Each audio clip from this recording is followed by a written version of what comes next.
오늘의 육아 헤드라인입니다.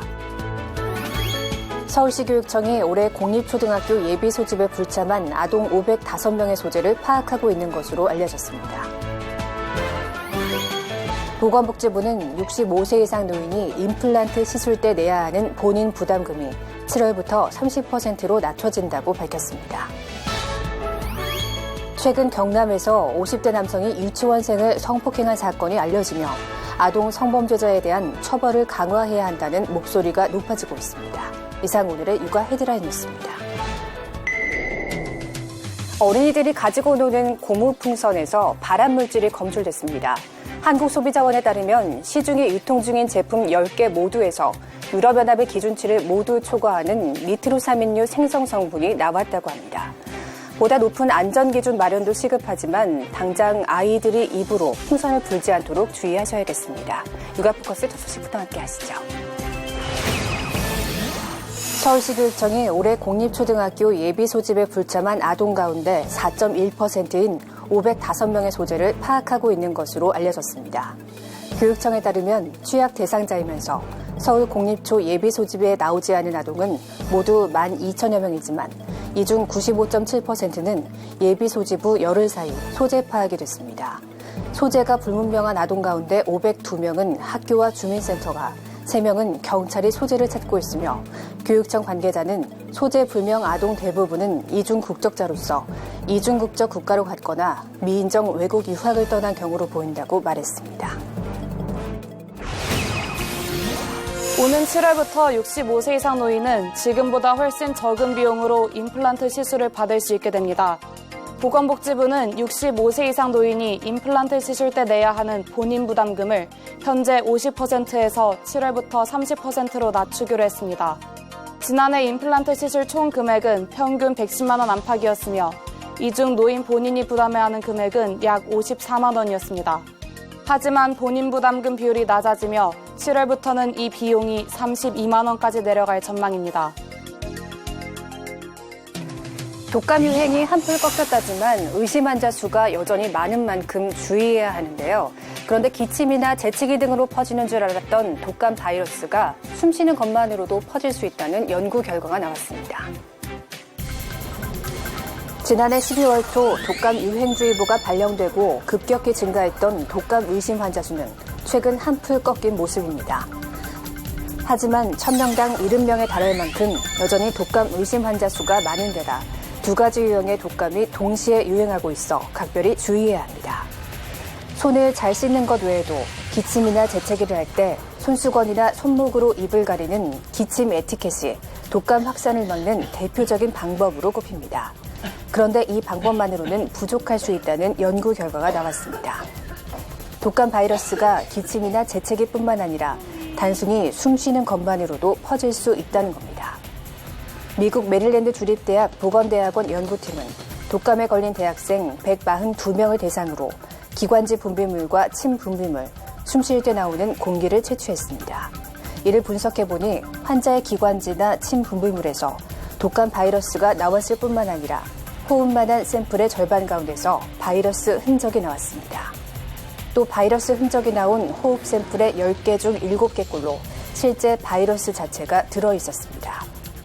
연구팀은 호흡으로도 독감 바이러스가 퍼질 위험이 있다면서 공공장소에 외출하지 않고 가급적 집에 머무는 것이 좋다고 당부했습니다. 메릴랜드 주립대학뿐 아니라 버클리, 캘리포니아 주립대학 과학자들도 공동 참여한 이번 연구 결과는 미국 국립과학원 회고에 실렸습니다. 경기도 수원의 한 상가 밀집 지역입니다. 담벼락이나 전봇대 밑에 각종 쓰레기가 잔뜩 쌓여 있습니다. 재활용품과 일반 쓰레기가 섞여 있는 것은 물론 봉투값 몇 푼을 아끼려고 종량제 봉투에 일반 쓰레기 봉투를 테이프로 감아버린 것도 있습니다. 쓰레기가 잔뜩 쌓여 있는 상가 골목길을 걷는 것도 고역입니다. 가게나 식당에서 나온 쓰레기들이 음식 찌꺼기나 일반 쓰레기가 같이 섞여 있어서 냄새도 많이 나고 보기에도 굉장히 지저분한 것 같아요. 매일 아침 쓰레기를 수거하는 환경미화원들의 고충도 이만저만이 아닙니다.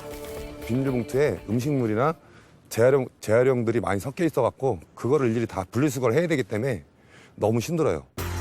경기도는 이 같은 쓰레기 불법 투기를 막기 위해 쓰레기 배출자 추적 제도를 시행합니다. 쓰레기 봉투에 인적사항 대신 바코드 스티커를 부착해 배출자의 정보를 보호하고 추후 추적할 수 있도록 한 겁니다. 개인정보를 이제 보호할 수 있기 때문에 상인들의 자율적인 참여를 유도할 수 있고 소각이라든가 매립량을 줄임으로 해가지고 경기도는 3개 시군을 선정해 시범 실시한 뒤 하반기부터 31개 전 시군으로 확대할 계획입니다.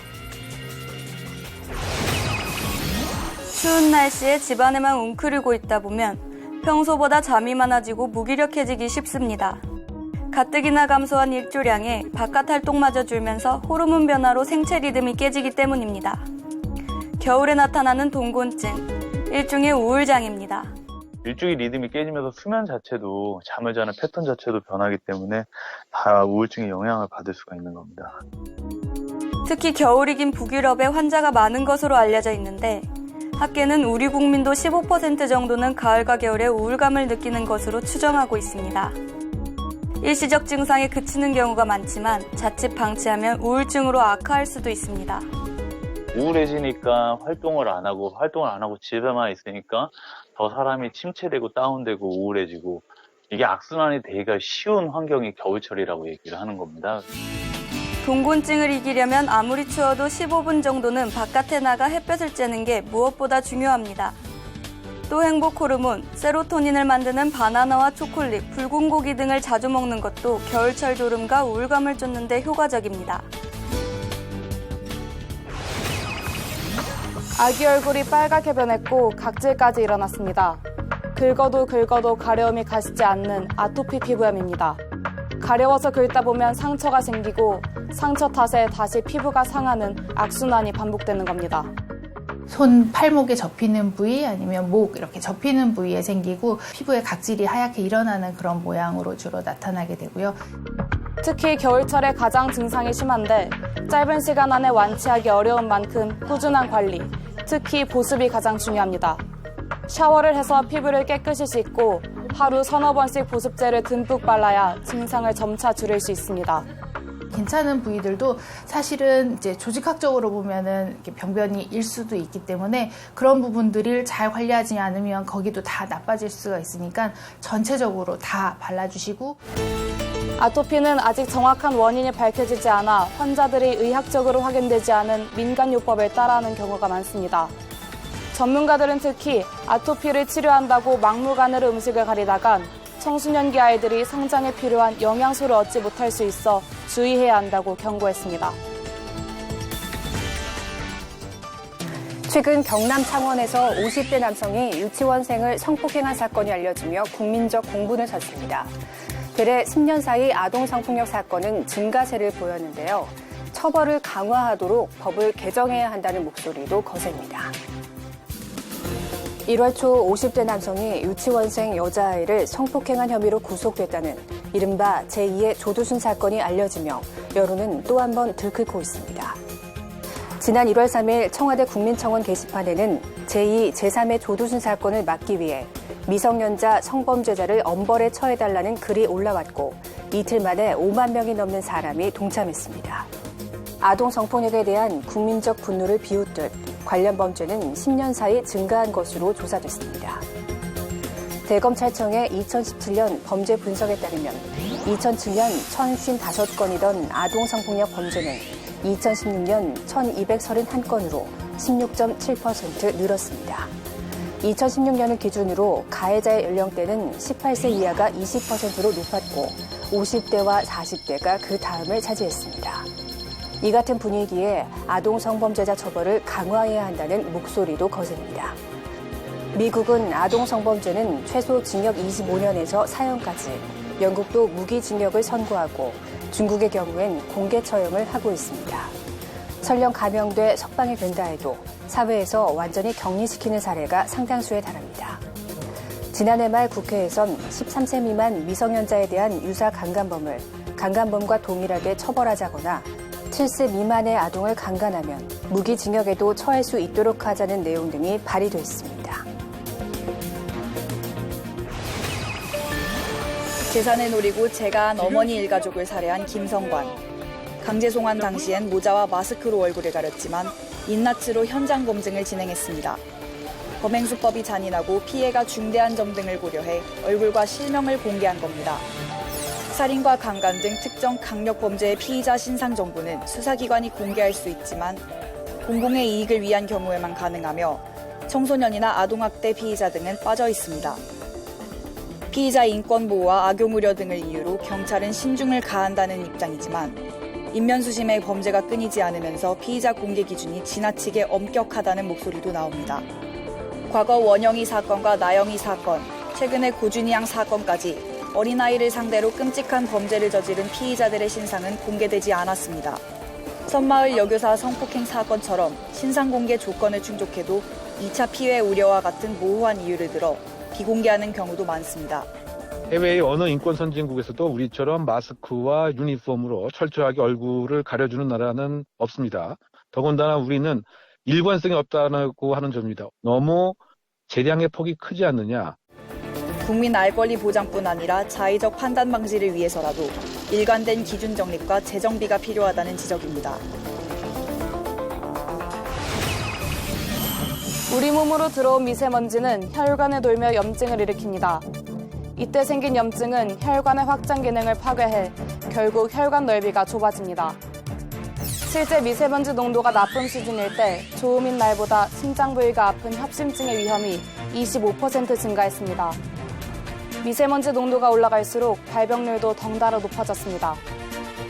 혈관 수축이 잘 일어난다. 혈관 수축이 잘 일어나면서 협심증의 빈도도 올라가고 또 이제 피가 잘 왔다 갔다 잘 못하면은 혈전이 생길 가능성도 있고 심근경색증이 올 수도 있고. 문제는 농도가 보통 수준 이하여도 안심할 수 없다는 것입니다. 보통 수준의 미세먼지에 일주일 노출되면 사망 위험이 3.4% 증가하는 것으로 나타났습니다. 농도와 관계없이 미세먼지에 얼마나 자주 노출되느냐에 따라 사망 위험이 높아지는 것입니다. 게다가 신체 기능이 약한 노인이나 만성질환자는 허용 기준치 이하 맑은 공기에서도 대기 오염이 사망률에 영향을 미친다는 연구 결과도 있습니다. 또 전문가들은 국내 미세먼지 분류 기준이 미국이나 일본 등 외국보다 상대적으로 낮은 만큼 농도가 보통 수준이어도 외출할 때는 마스크를 쓰는 게 바람직하다고 조언했습니다. 경기도의 한 목욕탕 내부입니다. 외부로 통하는 비상구에 대피 유도 등이 없습니다. 찜질방이 미로처럼 붙어 있지만 이곳에도 비상구 유도 등은 아예 없습니다. 항시 켜져 있어야 할 화재 감지 센서는 형광등 전원 스위치와 연결돼 꺼져 있습니다. 또 다른 목욕탕의 비상구 유도 등은 절반쯤 도색 처리돼 있고 방화문에 자동 잠금 장치, 일명 도어 클로저는 고장낭체 방치돼 있습니다. 이 PC방의 비상구는 대피 유도 등이 있어야 할 곳에 금연 표지 문구가 붙어 있고 손전 등은 고장났습니다. 유도등 설치 안 됐습니다. 유도등 설치하시고 물이 항상 정돈되도록 관리하세요. 29명의 목숨을 앗아간 충북 제천 화재 참사를 계기로 경기도가 목욕탕 등이 입주한 복합 건물 15곳을 점검한 결과 13곳이 각종 법규를 위반했습니다. 대부분 비상구나 방화문 관리를 부실하게 했고 대피 통로에 각종 장애물을 쌓아둔 곳도 있었습니다. 경기도는 특별 단속반을 편성해 비상구 폐쇄, 소방시설 차단, 불법 주차 등을 집중 단속할 계획입니다. 이 3대 요인을 제거하기 위하여 365일 가동할 수 있는 인력을 34개 소방관서에 배치해서 언제든지 이제 단속을 할. 경기도는 단속에 적발된 건물 13곳에 대해 과태료를 부과하고 36건의 행정명령을 내렸습니다. 이번 시간은 육아에 필요한 정보를 속속 알려주는 코너입니다. 아이가 있는 집 수납법 꿀팁 4가지 편입니다.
안녕하십니까. 육아방송 시청자 여러분. 초록우산 어린이재단 회장 이재훈입니다. 초록우산 어린이재단은 어려움을 겪는 어린이를 돕는 일과 아동 환경을 개선하는 일에 앞장서온 67년 역사의 국내 최대 아동복지 전문기관입니다. 서울 종로구